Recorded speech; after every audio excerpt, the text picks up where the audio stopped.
14e épisode de lecture critique d'articles en ligne. Bienvenue.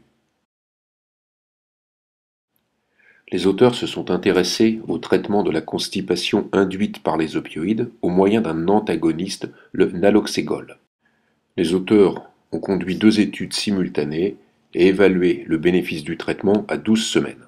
Voici la principale figure de résultat. Elle présente le taux de patients s'étant amélioré au cours de l'étude en fonction du traitement reçu, cette amélioration étant essentiellement définie par une augmentation du nombre de selles. Nous allons, comme il se doit, nous intéresser à l'analyse en intention de traiter en haut de la figure. Et nous allons nous focaliser sur l'étude numéro 4. Nous observons pour les 2 doses utilisées une augmentation significative du nombre de patients ayant présenté une amélioration de leur constipation. À ce résultat, les auteurs en ajoutent un second dont nous n'avons jamais eu l'occasion de parler, qui est le nombre de patients à traiter.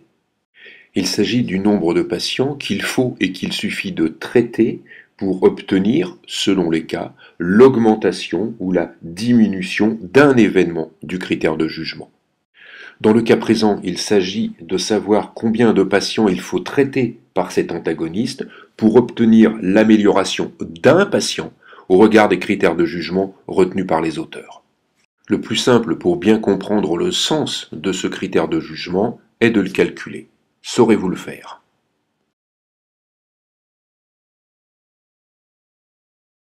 Pour ce faire, nous allons abandonner les pourcentages et travailler en probabilité. La probabilité de la réponse au traitement est de 0,408 avec l'antagoniste et de 0,294 dans le groupe placebo. L'écart entre les deux est de 0,114. Il s'agit du bénéfice observé pour le traitement d'un patient. Le nombre de patients à traiter correspond tout simplement au nombre de fois où il faut avoir ce bénéfice de 0,114 pour obtenir 1. Ce calcul nous donne ici un nombre de patients à traiter de 8,77, ce qui est confirmé par la légende de la figure. Ce qui signifie que pour qu'un patient soit amélioré au regard du critère de jugement retenu par les auteurs, il faut et il suffit de traiter 9 patients. Ce critère est volontiers utilisé parce que plus parlant que la simple comparaison de pourcentage.